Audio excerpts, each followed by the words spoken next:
Chers téléspectateurs, téléspectatrices, nous vous remercions d'avoir demeuré avec nous et en même temps nous remercions grandement le Seigneur grâce à qui et avec qui nous avons commencé notre assemblée de ce jour. Et il est évident, avec toutes les preuves à l'appui, que nous sommes toujours et nous demeurons avec lui. Nous disons que son nom soit grandement loué. Et alors, avant de commencer, pour mettre un terme à notre assemblée d'aujourd'hui, je nous invite tous à nous humilier au sein de nos cœurs pour pouvoir donner gloire et honneur à notre Seigneur.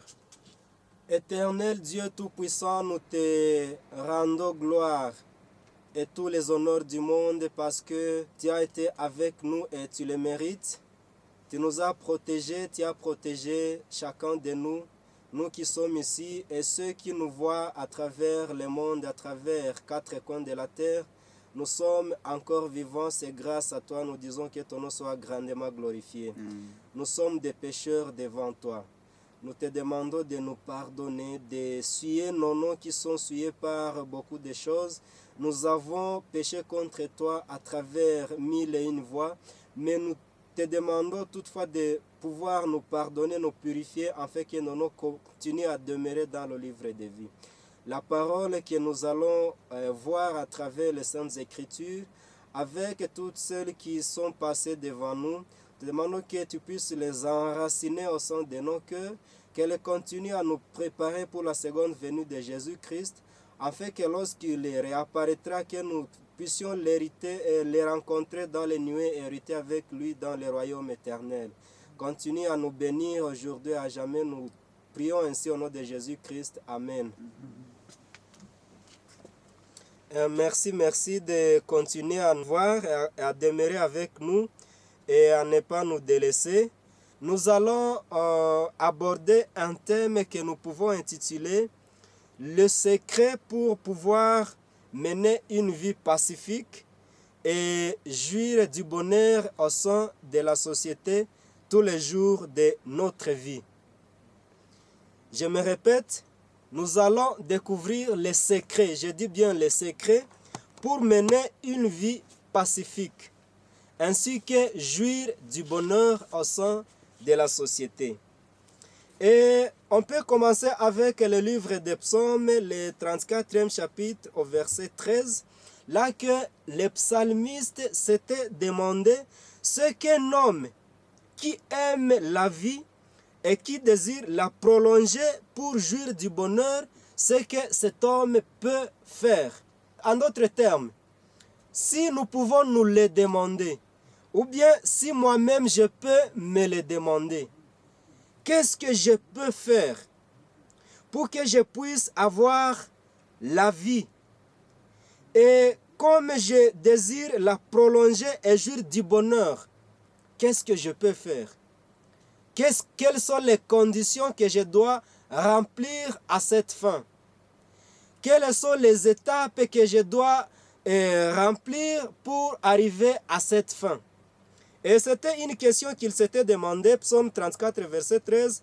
Quel est l'homme qui aime la vie, qui désire la prolonger pour jouir du bonheur?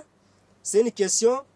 Et dans le verset suivant, il avait donné lui-même les réponses. On ne peut pas aller les chercher ailleurs. Il les avait données toutes. Qu'est-ce qu'il avait écrit? Il avait dit, préserve ta langue du mal et tes lèvres des paroles trompeuses, éloigne-toi du mal, fais le bien, cherche et poursuis la paix. Voilà les conditions, et ça c'est selon les psalmistes, les conditions que nous devons remplir, la voie que nous devons emprunter pour que nous puissions avoir une vie heureuse et pour que nous puissions jouir du bonheur tout au long de nos jours sur cette terre pendant que nous serons encore en vie. Il dit, préserve ta langue du mal, tes lèvres de paroles trompeuses, éloigne-toi du mal et fais le bien, cherche et poursuit le bonheur. Et on disait que les prédicateurs qui nous avaient précédés, et le second, il a touché ce qui caractérise les grands de ce monde. Parmi les comportements qui les désignent, il a dit que ce sont les gens qui cherchent à être des experts, qui ont une expertise avérée, mais dans les paroles mensongères. Quelqu'un qui puisse venir auprès de toi et il te promet tous les merveilles du monde. Il te trompe en autant de manières, mais son objectif est de pouvoir avoir une ascendance sur toi. Mais ici, on dit que si tu aimes ta vie, et durant cette vie, tu veux la prolonger et pour jouir du bonheur, on dit que tu dois préserver ta langue du mal. Ta langue ne doit aucunement parler du mal de quelqu'un, ne doit parler du mal aux gens, et tes lèvres ne doivent pas être trompeuses. On dit que tu dois t'éloigner du mal, tu dois faire le bien, et tu dois rechercher et poursuivre la paix. Ça, c'est selon les psalmistes. Ainsi que l'apôtre Pierre, il avait eu à toucher sur ce point. Il s'était aussi demandé comment il pouvait être heureux. Il s'était aussi demandé comment il pouvait jouir ou mener une vie pacifique à son époque. C'est ainsi que lui aussi, à travers sa première épître, je crois, au chapitre 3, commencé par le verset 10, il dit: si quelqu'un en effet veut aimer la vie et voir des jours heureux, il dit, si quelqu'un en effet veut aimer la vie et voir ses jours heureux, qu'est-ce qu'il doit faire? Il est évident que tout le monde aime la vie. Il n'y a pas quelqu'un qui n'aime pas la vie. Si on nous surprenait tous dans cette chambre et on nous dit qui est-ce qu'on peut tuer, mais à le tuer, tout le reste parmi vous aura la vie sauve. Il peut être difficile de voir quelqu'un qui peut lever sa main et dire moi j'offre ma vie, mais en faveur de tout le reste, en faveur de tous mes compagnons qui sont ici. C'est très évident. Et c'est inné. Chacun aime la vie. Mais on dit, quelqu'un en effet veut aimer la vie et voir ses jours heureux. Et il donne aussi les conditions. Il dit qu'il préserve sa langue du mal. C'est identique à ce que nous avons lu dans le livre des psaumes. Il dit qu'il préserve sa langue du mal et ses lèvres des paroles trompeuses. À son 11e verset, qu'il s'éloigne du mal et fasse le bien, qu'il cherche la paix et la poursuive. 12. Car les yeux du Seigneur sont sur les justes et ses oreilles sont attentives à leurs prières. Mais la face du Seigneur est contre ceux qui font le mal. Et 13, il dit, qui vous maltraitera si vous êtes zélé pour le bien? C'est une belle question. Il dit, on peut se demander, qui pourra me maltraiter? Qui pourra me poursuivre? Qui pourra me regarder d'un mauvais œil si je suis zélé? Si j'ai le courage, si je suis courageux, mais dans les biens, dans les bonnes œuvres. Il dit, qui vous maltraitera si vous êtes zélé pour le bien? D'ailleurs, quand vous souffririez pour la justice, vous seriez heureux. Il dit, quand bien même vous serez courageux dans la pratique du bien, dans la morale qui est la science du bien et du mal, vous connaissez ce qui est le bien, ce que vous pouvez faire aux hommes et ce que vous pouvez ne pas leur faire, mais malgré ça, malgré que vous leur faites du bien, on vous outrage, on parvient à vous outrager, on parvient à vous maltraiter, on parvient à vous faire souffrir. On dit que, et pour la justice, on dit que là, nous devons nous estimer heureux.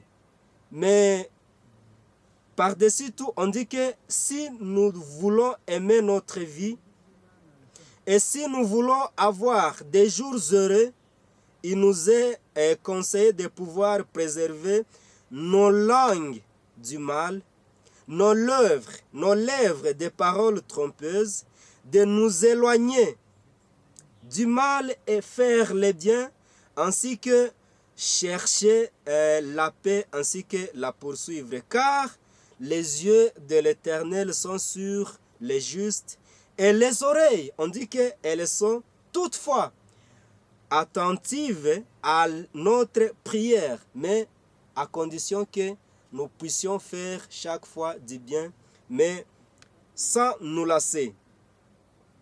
Et si nous pouvons lire très directement le livre des Proverbes.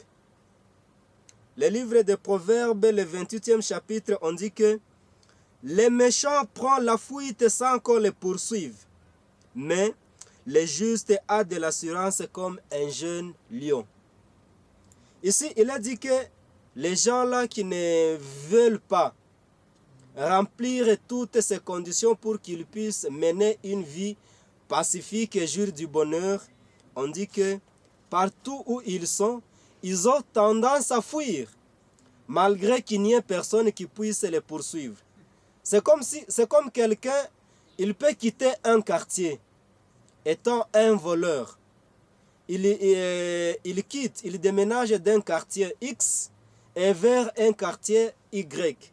Mais dès qu'il entendra qu'il y a une course-poursuite contre quelqu'un, malgré que même ça ne soit pas lui, lui aussi il va tendance à courir. Pendant que ce n'est pas lui qu'on voulait. On voulait une autre personne qui est méchante, qui est malfrat comme lui. Mais du coup, lui aussi il aura tendance à fuir. On dit que c'est parce qu'il est méchant. Les méchants ont tendance à courir. Malgré, on dit, les méchants prennent la fuite sans qu'on les poursuive.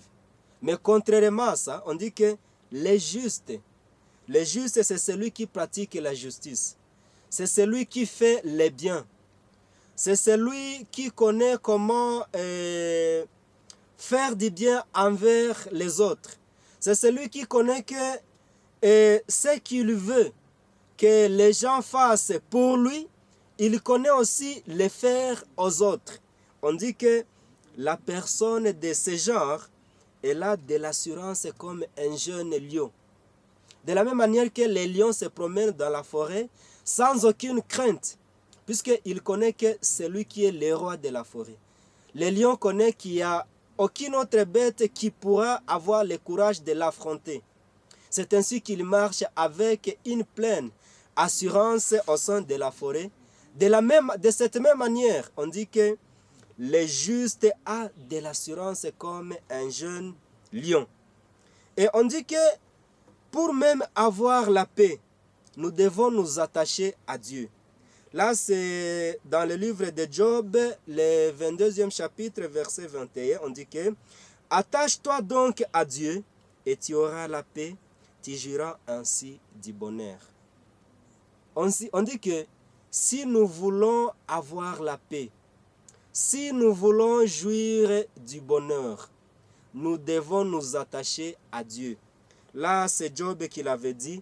On dit, reçois de sa bouche, c'est le 22e verset, reçois de sa bouche l'instruction et mets dans ton cœur ses paroles. On dit que nous devons recevoir toutes les instructions, mais de la part de l'Éternel, de la part du Seigneur. Tout ce dont il nous recommande de faire, on les reçoit. On les met dans nos cœurs, mais aussi on les met en pratique. Pas les gober dans notre intellect, de façon que nous puissions les réciter. Ça, ce sont les commandements de Dieu. Et nous puissions les réciter du premier jusqu'au 10e commandement. Mais quand il s'agit des actes, nos actes trancheront avec ce dont nous recommande l'Éternel. Il n'en est pas ainsi. On dit que nous devons recevoir de sa bouche l'instruction et mettre dans nos cœurs ces paroles. On dit que tu seras rétabli si tu reviens au Tout-Puissant, si tu éloignes l'iniquité de ta tente. On dit, si nous éloignons de nos tentes, de notre maison, l'iniquité, si nous, et on dit que nous serons rétablis, si nous revenons au Tout-Puissant, si nous éloignons l'iniquité de nos tentes, là, l'Éternel aussi pourra nous revenir, il ne pourra pas nous rejeter, et là, il nous fera jouir de tous les bonheurs qui puissent exister. Et ça, c'est au sein de la société dans laquelle nous menons notre vie quotidienne. Et en traduisant ces versets, dans le livre intitulé « Levez vos yeux à haut », on dit que quand nous aimons Dieu, quand nous cherchons à nous attacher à Dieu, s'attacher à Dieu égale mettre en pratique ses commandements. Et il est écrit dans la Bible que tous les 10 commandements de Dieu, du premier au dernier, ils sont synthétisés dans un seul et petit mot appelé amour. Il n'est pas petit, mais c'est un mot qui englobe tous les commandements de Dieu. On dit que c'est l'amour. Et nous devons aimer Dieu et nous devons aimer nos semblables. Maintenant, on dit, notre amour pour Dieu devrait nous permettre de trouver un réel plaisir. C'est à sa 240e page, le second paragraphe, on dit « Notre amour pour Dieu devrait nous permettre de trouver un réel plaisir à découvrir quelle est sa volonté et à la faire. » Cet amour que nous devons avoir envers Dieu, on dit que il devrait nous permettre de trouver un réel plaisir, de découvrir quelle est sa volonté, et non seulement la découvrir, mais aussi la faire, ce qui est la mettre en pratique. Ça, c'est la mise en pratique de la parole de Dieu. On dit ainsi, nous serons chaque jour mieux préparés à devenir des vainqueurs, des exemples de la puissance que possède la grâce céleste pour élever et ennoblir les hommes. On dit, dans la conséquence, ou ce qui nous arrivera lorsque nous aurons cultivé cet amour envers Dieu. Cet amour qui nous permettra de trouver, selon ce qui est écrit, de trouver le réel plaisir à découvrir, mais aussi à faire ou à mettre en pratique la volonté de Dieu. On dit que ainsi nous serons chaque jour mieux préparés à devenir des vainqueurs, être des exemples de la puissance que possède la grâce céleste, ceci pour élever et ennoblir les hommes. Si nous voulons être élevés au sein de la société, si nous voulons être des hommes ennoblis, des hommes nobles, nous devons chercher à découvrir la volonté de Dieu. Après l'avoir découverte, nous chercherons à la mettre en pratique. C'est par cette manière que nous aurons la paix. C'est en cette manière que nous jouirons du bonheur. Mais aussi, on dit que nous serons élevés et nous serons ennoblis. Vous voyez que directement, après avoir trouvé la paix, après avoir joui du bonheur, nous serons aussi des hommes élevés. Nous serons aussi des hommes nobles. Chaque personne qui nous observera, chaque personne qui observera ce que nous disons, ce que nous faisons, la manière dont nous nous comportons, il dira que sans doute cet homme est un homme noble. On dit, le Christ a été tenté en tout point comme nous tous. Cependant, il remporta la victoire. Et aujourd'hui, il attend afin d'entendre et d'exaucer les requêtes ferventes de ses enfants, désireux d'obtenir sa grâce qui les rendra capables de triompher. On dit que si nous voulons désirer, si nous désirons triompher dans toutes nos luttes, dans toutes nos tentations, dans tous nos combats, comme Christ lui-même avait triomphé, on dit que comme Christ est prêt d'entendre et d'exaucer nos requêtes ferventes, nous devons obtenir la grâce qui nous rendra capables de faire quoi? De triompher. Et en bas on dit le paragraphe suivant, soyez corrects envers ceux avec lesquels vous entrez en contact, vous serez alors corrects envers Dieu. Ici on dit que avant d'être corrects envers Dieu, nous devons être corrects envers ceux avec lesquels nous sommes en contact. Toutes les personnes avec lesquelles nous interagissons, toutes ces personnes avec lesquelles nous passons nos journées, toutes ces personnes-là qui sont nos collègues du travail, toutes ces personnes avec lesquelles nous sommes dans les rapports quotidiens, on dit que nous devons être corrects envers elles, et c'est en cette unique manière que nous serons même corrects envers Dieu. Puisque on dit que nous ne pouvons pas prétendre aimer le Dieu que nous ne voyons pas si nous n'aimons pas nos semblables avec lesquels nous passons les journées. C'est impossible.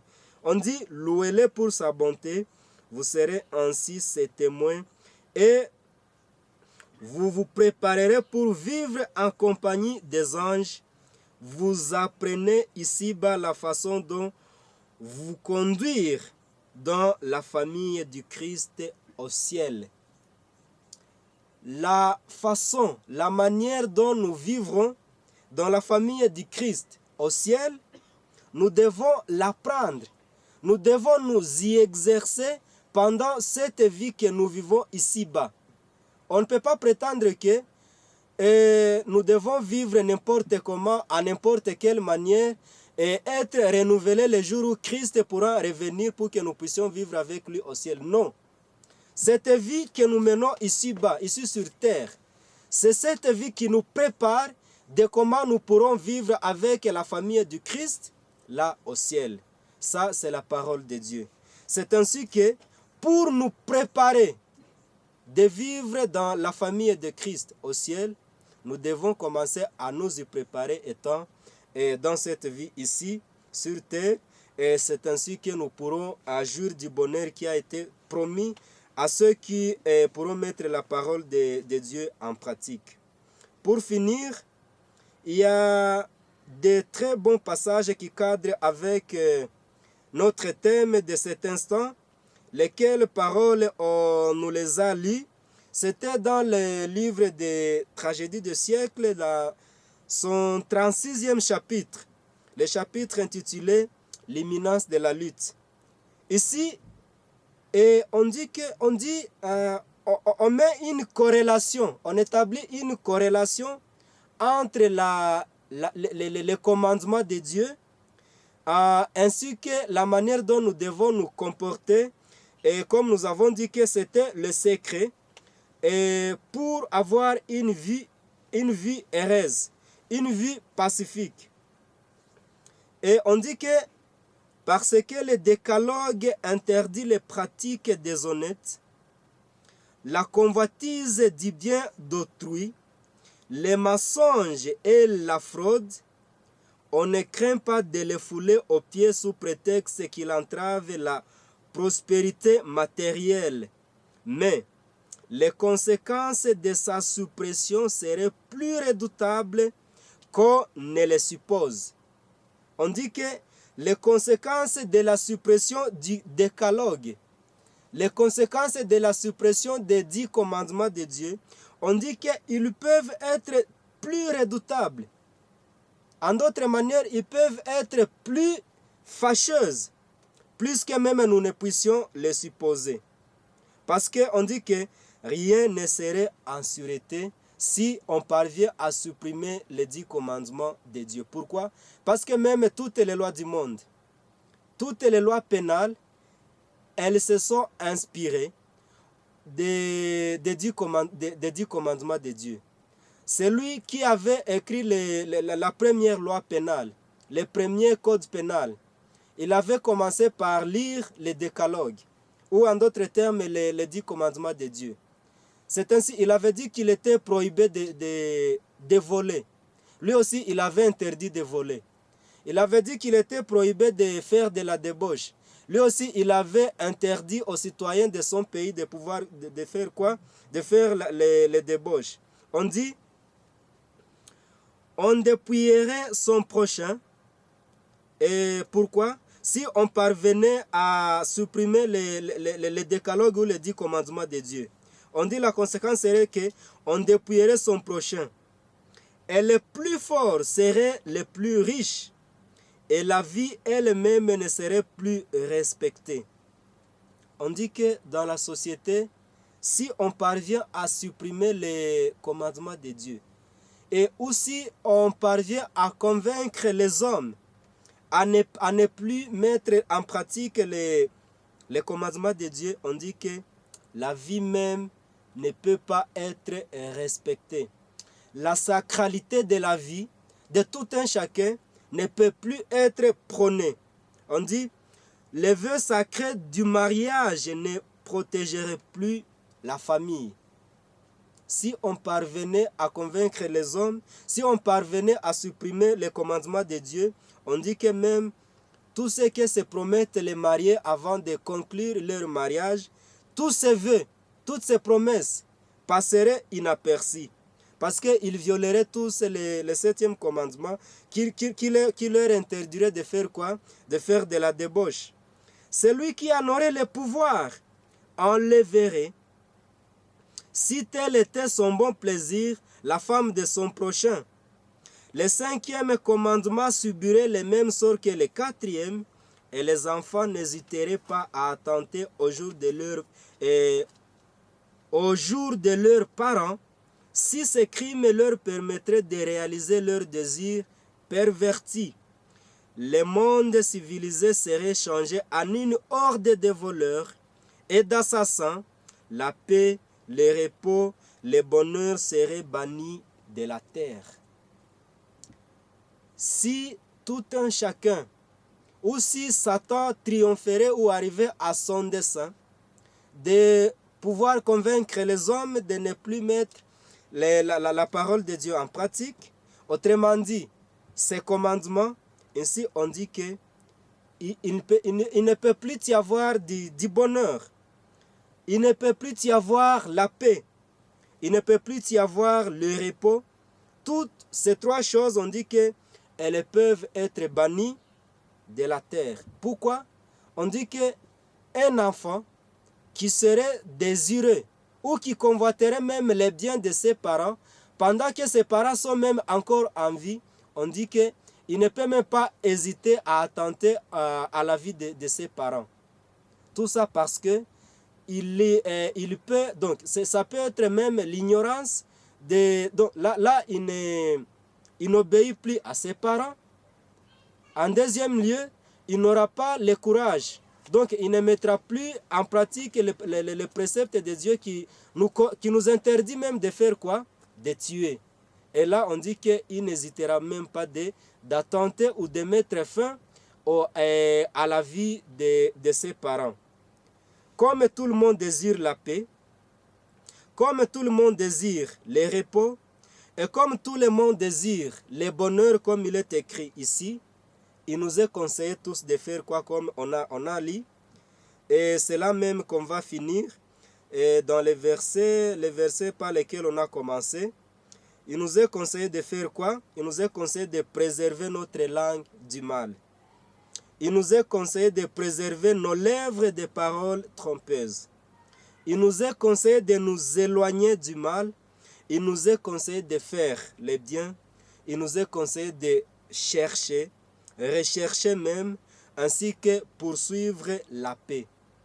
Chercher et poursuivre la paix, c'est cette paix qui nous est recommandée de chercher et auprès de tout le monde qui nous entoure, tout le monde avec qui nous vivons, tout le monde avec qui nous interagissons au sein de notre vie. Et c'est par cette manière que nous pourrons avoir une vie pacifique. C'est par cette manière que nous pourrons jouir du bonheur. Nous pouvons demander à Dieu avec insistance qu'il puisse nous aider à mettre ces conditions en pratique pour que nous puissions trouver la paix et le bonheur. Je nous prie et je vous prie en pareil moment au nom de Jésus-Christ. Amen.